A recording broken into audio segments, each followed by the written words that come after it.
should be able to test if the video is working. God help us all.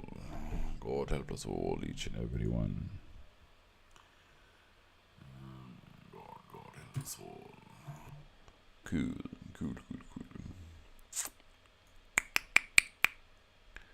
Dum.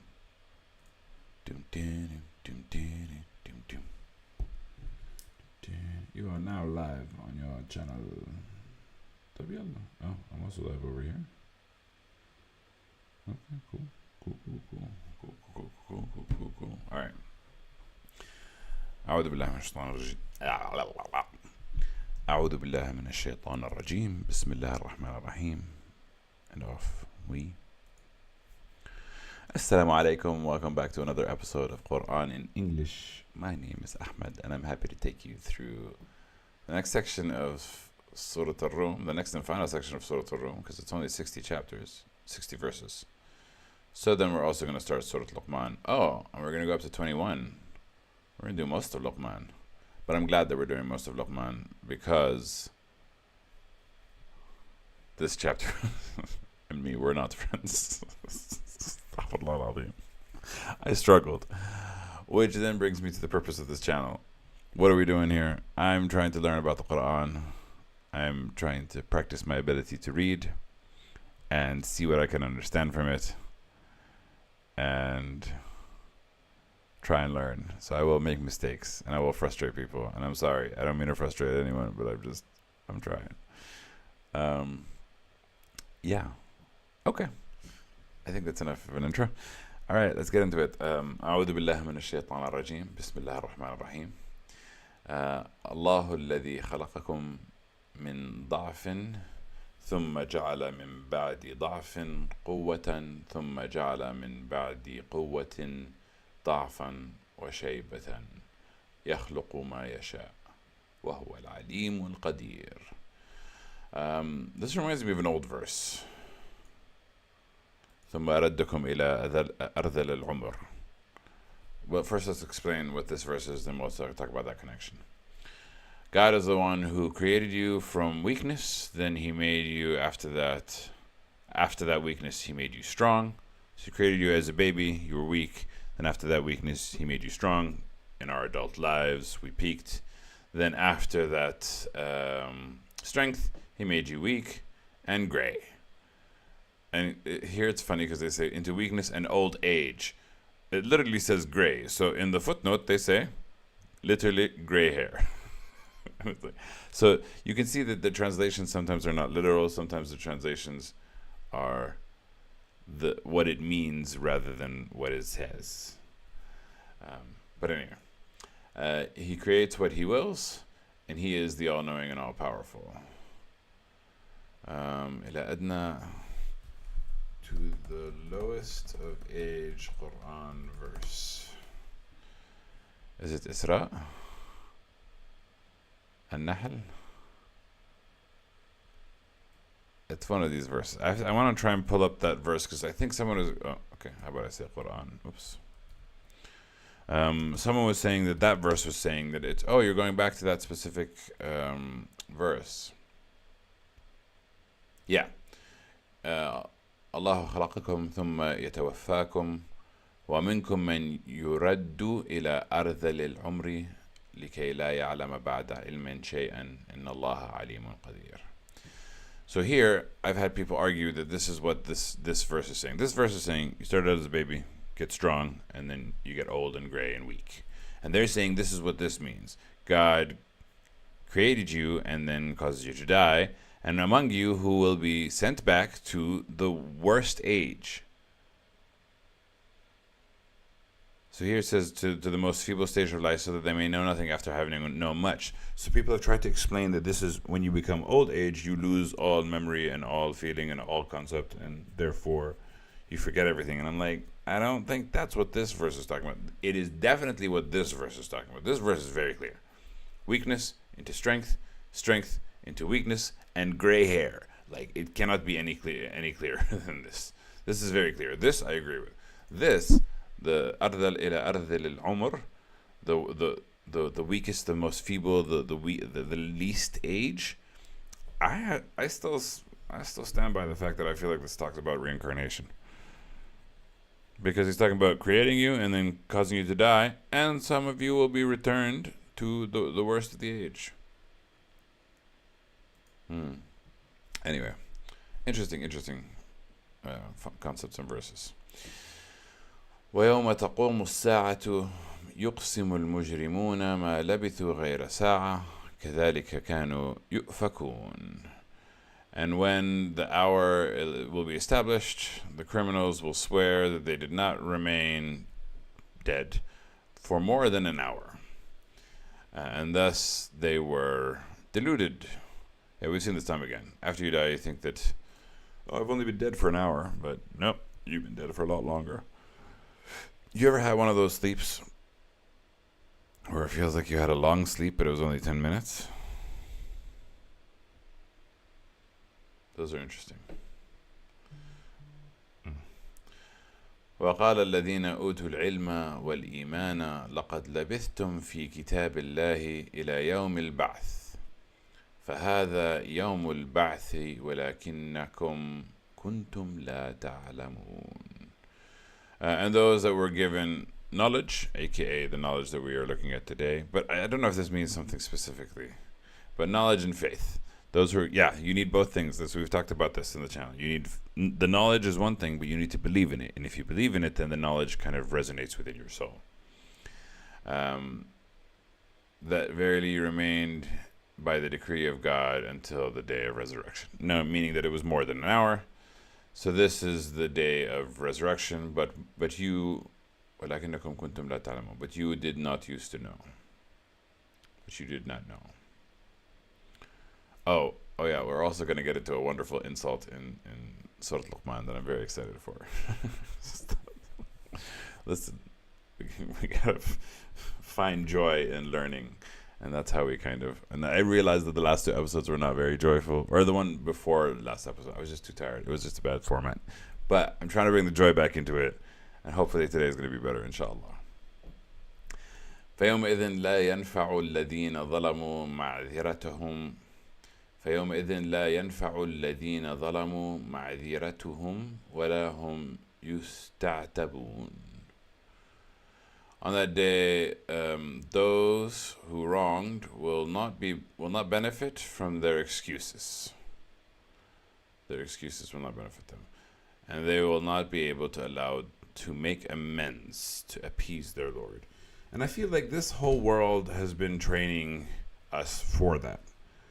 Like, I have like distinct memories from my childhood where, when you're in school and you realize that the principal is like mad at everybody and you have to tell them the truth, and then the first person that tells them the truth does good and gets rewarded.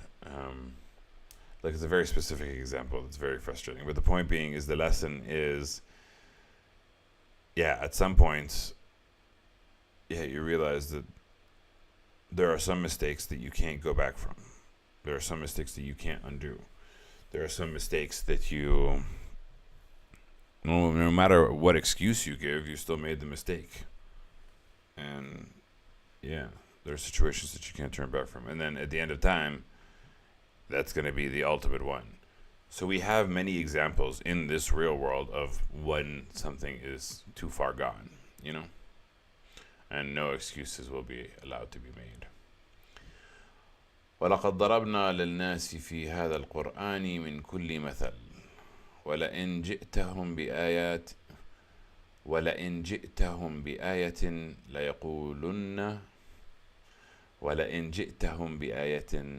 ليقولن الذين كفروا إن أنتم إلا مبطلون.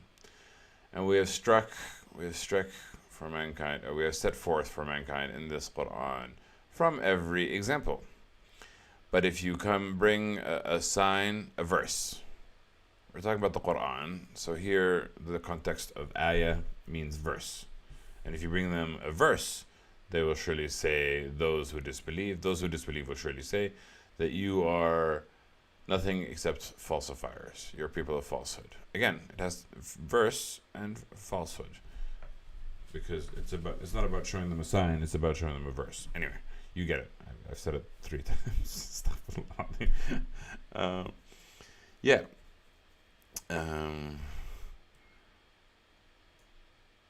was gonna say if I share an anecdote or not. Yeah, I was with Safa yesterday.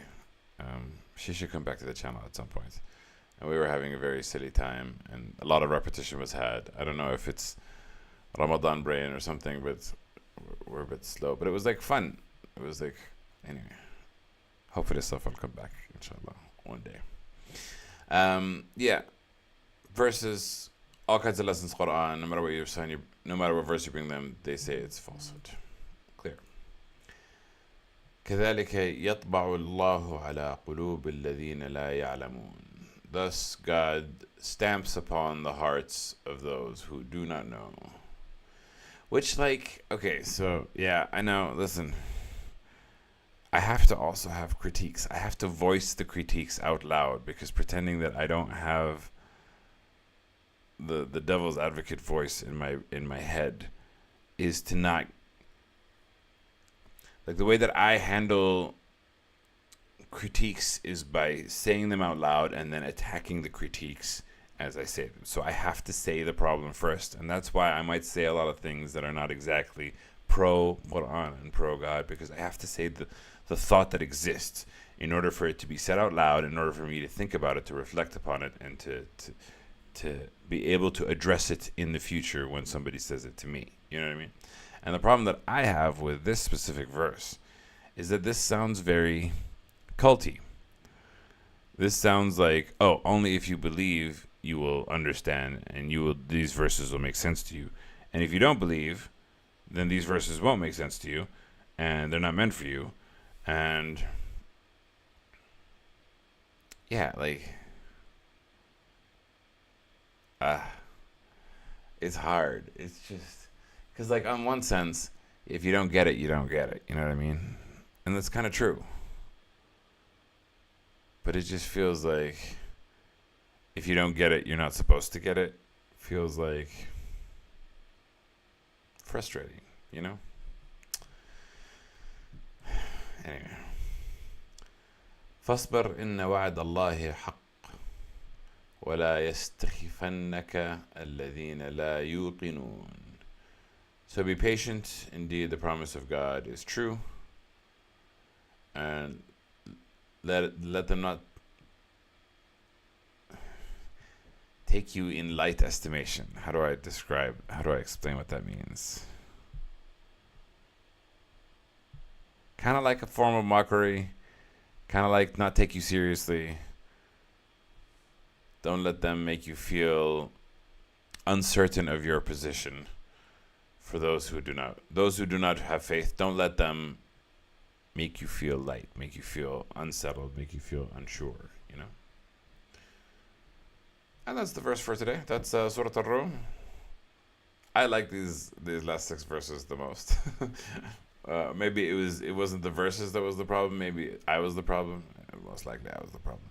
But I was saying most likely I was the problem. I don't know if you heard me. But yeah, now Surah Luqman. We're going to do 21 verses. Because that's way too short. Like a 12-minute episode is not what you came here to do or see. Anyway. Yeah, Surah Al-Luqman, chapter of Luqman. Luqman is the name. It's the name of somebody. I wonder if it has a meaning in Arabic. I don't think it's an Arabic name.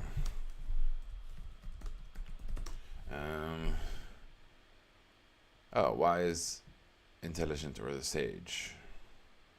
Luqman al-Hakim, from the Quran, a figure revered in his profound wisdom. Yeah, but then Hakim is wise. Luqman isn't wise. Luqman is his name, isn't it? Common use in Arabic, Persian, Turkish, and South. While some associated with the root laqam, to feed, eat, it is predominantly known as a symbol of wisdom and philosophical might. But I don't think that's because the word itself means wisdom or might. So usually in Arabic, like my name is Ahmad, the root of my name is Hamd, Hamada, Hamada. That's so cute. Sorry, that was a nickname that I had when I was, that's what they say nicknames to babies who are like Hamada. Anyway, Hamd is the nickname which means praise. So Ahmad, Muhammad, they're all from praise. Muhammad is the one we give praise to. Ahmad is the one who praises more. But Luqman, I don't think Laqam is what. I think it is contextually understood to be wise because of the character we're about to read in the Quran, rather than the word meaning being wise. But if somebody else can correct me, let me know.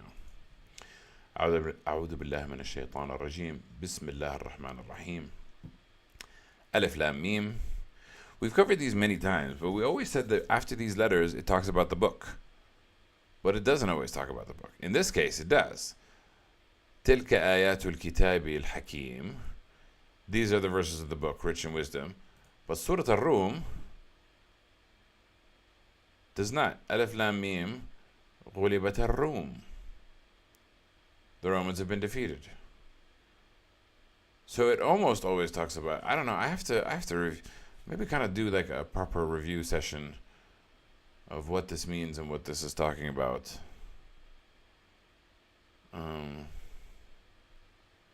Stranger. So now it goes back to the format that we have seen before, where it talks about the book. These are the verses of the book, rich in wisdom. Hudan wa rahmatan lil muhsinin, a guidance and a mercy for the ones who do good. الذين يقيمون الصلاة ويؤتون الزكاة وهم بالآخرة هم يوقنون. And those who establish prayer and give zakah, and they are in the hereafter firmly believing. They believe in the hereafter. I'm not explaining these verses so much because we've heard them quite a lot of times in the Quran. أولئك على هدى من ربهم وأولئك هم المفلحون. Those are the ones on guidance from their Lord, and those are the ones who are successful. I also thought about the repetition. I think the repetition is done in such because not everybody's going to do what I'm doing. Not everybody's going to pick up the Quran and read it all. Most people are going to pick up a chapter, pick up something, and then it has within it all the lessons. So there is a need for repetition. It's also just because of the nature of the book. Anyway, just ideas and concepts that are running through my head. Like I said, I have to voice the idea of why is there so much repetition, and then come up with the reasons. I think there's a lot of repetition so that people can pick up the different chapters. And this constant battle has to happen in my head, and that's how I learn. So I apologize if it's frustrating. ومن الناس من يشتري لهو الحديث ليضل عن سبيل الله بغير علم ويتخذها هزوا أولئك لهم عذاب مهين.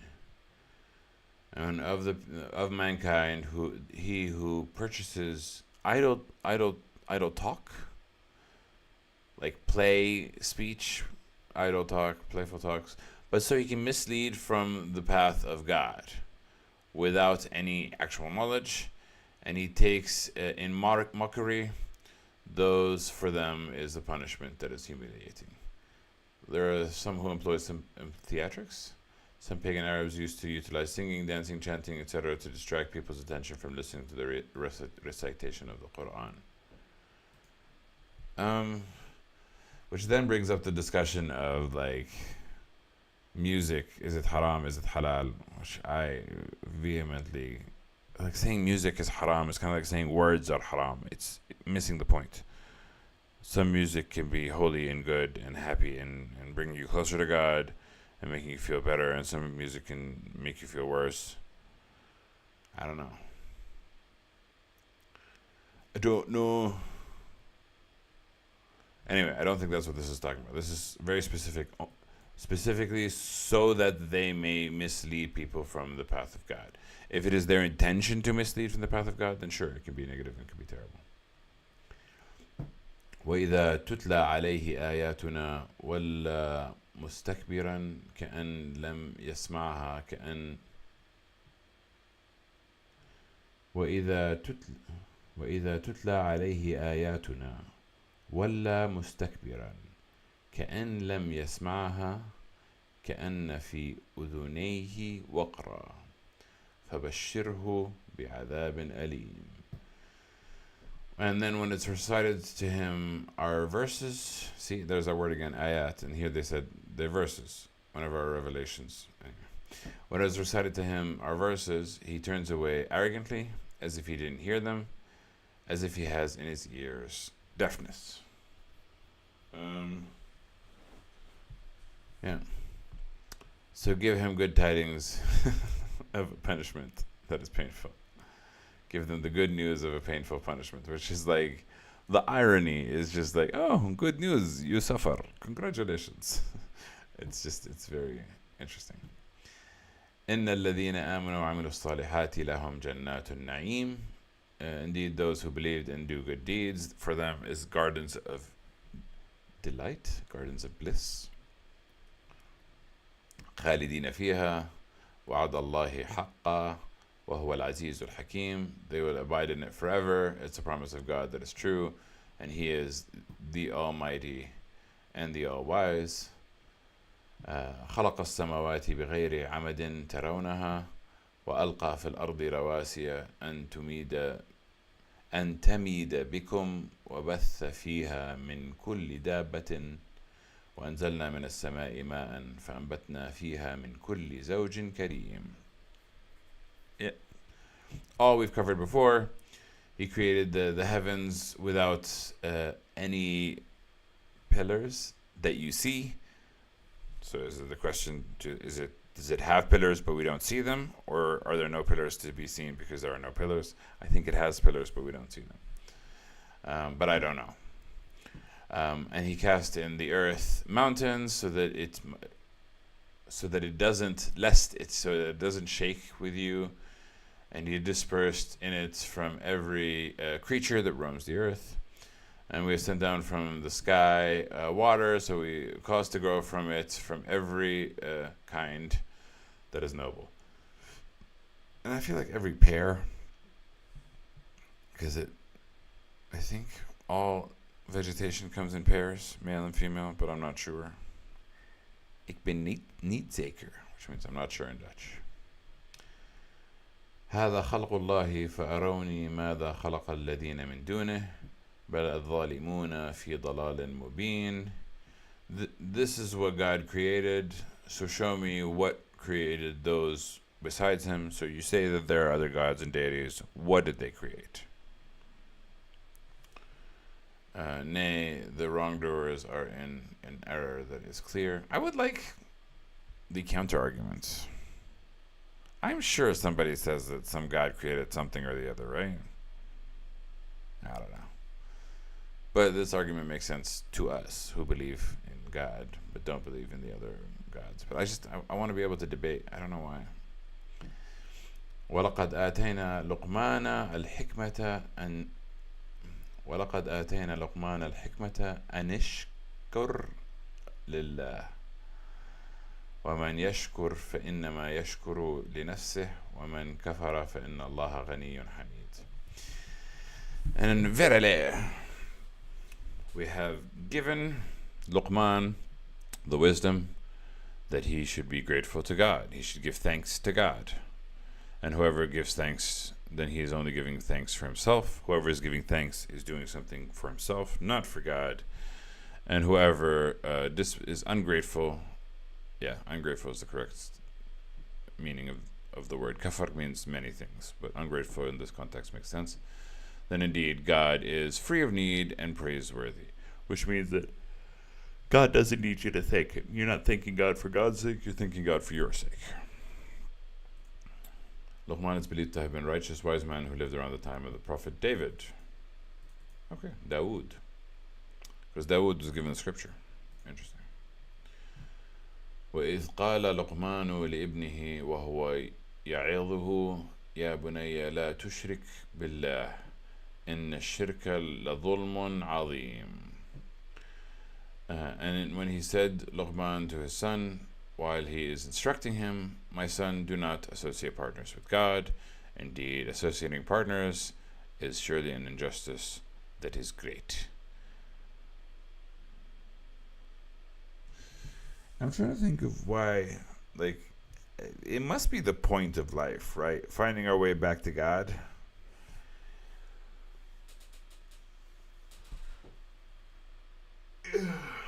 I always explain it like it's the fall from heaven, Adam and Eve, and they disobeyed God when they had access to God. So now we have to kind of obey God, primarily find our way back to God and know exactly what God is and what God isn't in order for us to succeed. So thinking that anything is God that isn't God is failure. I think that's kind of the point. ووصينا الإنسان بوالديه حملته أمه وهنا على وهن وفصاله في عامين أن اشكر لي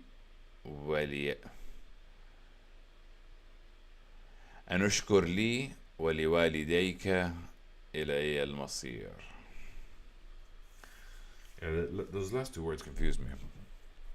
But anyway, and we prescribed upon man. We told man, for your parents that we prescribed to man their parents. We've commanded people. Here they've added the word to honor their parents, to take care of their parents. There's a lot of irreverence to parents in the Quran. And then it describes his mother carried him in weakness upon weakness. The mothers really go through a lot to take care of the kids. Like it's mothers are amazing. God bless them. And weaning him in the first 2 years, like completely feeding him from her body. It's kind of amazing. That you should be grateful to me, grateful to God, and to your parents. And then it says, إِلَيَّ الْمَصِيرُ. Towards me is the destination. So here they've done, so be grateful to me and to your parents. To me is the final return. They've just done these words, إِلَيَّ الْمَصِيرُ. I feel like we're misunderstanding something here. في عامين أن أشكر لي ولوالديك إلي المصير. And to your parents will return to me. Be thankful to me.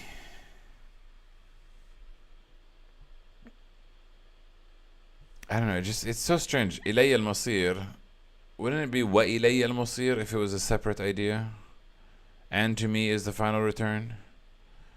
Because be thankful to me and to my parent and to your parents. And to me is the final destination, is what it would say if it was a separate statement. But I feel like this is connected to be thankful to me and to.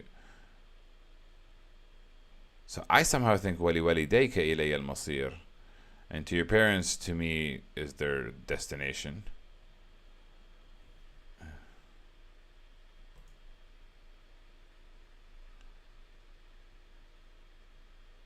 Or, if the quote doesn't end here. No, it does, because now we're talking about وَصَيْنَا الْإِنسَانَ. No, yeah, because it's talking about what Luqman said, and then it talks about what it's talking to humans. I don't know. But something doesn't feel right with إِلَيَّ. It just feels out of place. إِلَيَّ الْمَصِيرُ. Something doesn't make sense with how I am understanding the translation. وَإِنْ جَاهَدَاكَ على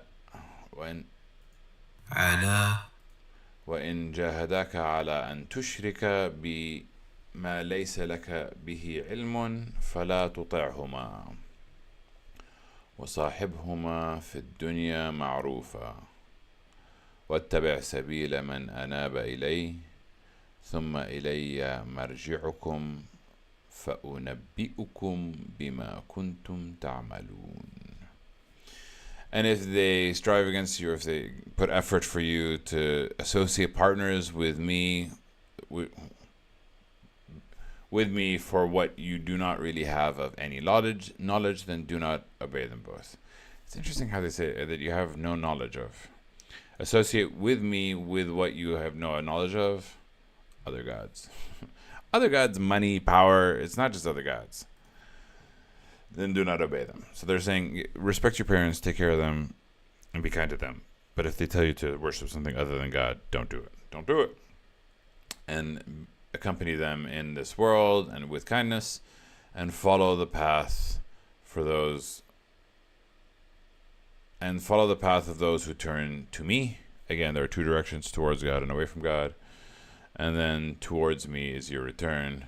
So I will inform you about what you used to do. Yeah. Be good to your parents and be kind to them and be friendly to them, but don't follow them if they tell you don't pray to God. يا بني إنها إن تك مثقال حبة من خردل فتكن في صخرة أو في السماوات أو في الأرض يأتي بها الله إن الله لطيف خبير. See, this is why it continues with Luqman speaking.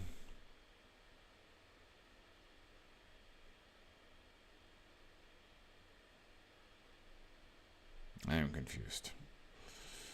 Anyway, continues saying, "Oh my son, indeed, if it would be the weight of a grain from a mustard seed, and it be on a rock, or in the heavens, or on the earth, then God will bring it forth." Meaning that God knows every atom of everything. Indeed, God is all subtle and all aware. Knows about everything, every little atom. He knows it all. يا بني أقم الصلاة وأمر بالمعروف وإنه عن يا بني أقم الصلاة وأمر بالمعروف وانهى عن المنكر واصبر على ما أصابك إن ذلك من عزم الأمور. Oh my son, establish prayer and be kind, do favors, encourage what is good, and forbid what is wrong, and be patient about what befalls you. Indeed, that is min azm al-umur. That is a resolve to aspire to. That is the way things should be done. That's the just way of doing things. I don't know, my brain's trying to translate it. ولا تصعر خدك للناس ولا تمشي في الأرض مرحا إن الله لا يحب كل مختال فخور. We're getting to the insult. I'm so excited. And do not turn your cheek from men. Like, don't like and do not walk in the earth exultantly, proudly. Indeed, God does not like every self-conceited boaster. Oh, I'm so special. I am very special. Here's the wonderful insult that I have learned from the Quran that I'm very excited. واقصد في مشيك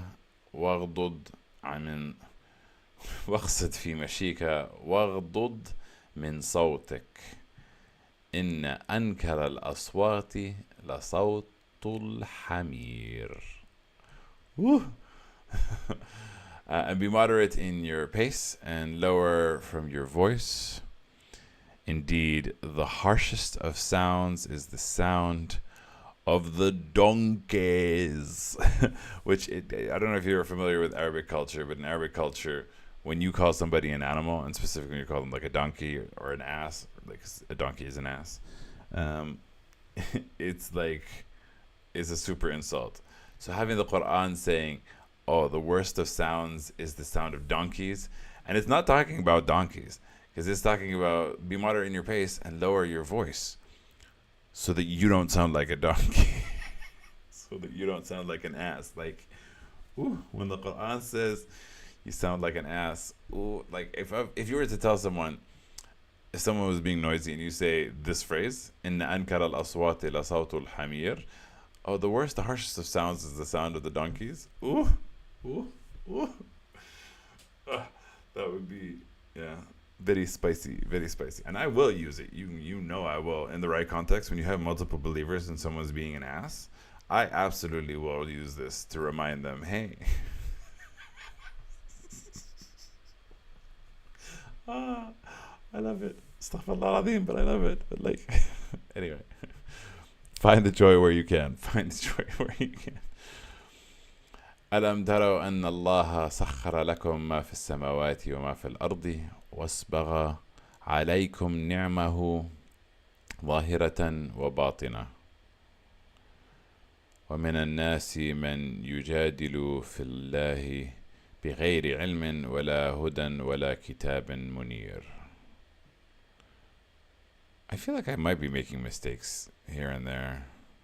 Anyway, do you not see that God has subjected for you? I'm just going to use the word subjected because I can't think of another word that works better for sakhar. Made possible for you what is in the heavens and what is in the earth, and amply bestowed upon you his bounties that are apparent and that are hidden. But many people who argue about God without any knowledge, or without any guidance, without any scripture or book that is enlightening scripture. And the last verse for today, وَإِذَا قِيلَ لَهُمُ اتَّبِعُوا مَا أَنزَلَ اللَّهُ قَالُوا بَلْ نَتَّبِعُ مَا وَجَدْنَا عَلَيْهِ آبَاءَنَا أَوَلَوْ كَانَ الشَّيْطَانُ يَدْعُوهُمْ إِلَى عَذَابِ السَّعِيرِ. Oh, we have to end with a little bit of controversy. And when it is said to them, follow what God has revealed, they said, nay, we follow what we found upon it our forefathers. Even if, is it not that the devil was calling them to a punishment that is of the fire? So unfortunately, there's one very specific example. There's two specific examples. One is washing before prayer. There's a verse in the Quran that says, إِذَا أَقَمْتُمُ الصَّلَاةَ فَاغْسِلُوا وُجُوهَكُمْ. If you're gonna pray, then wash your faces.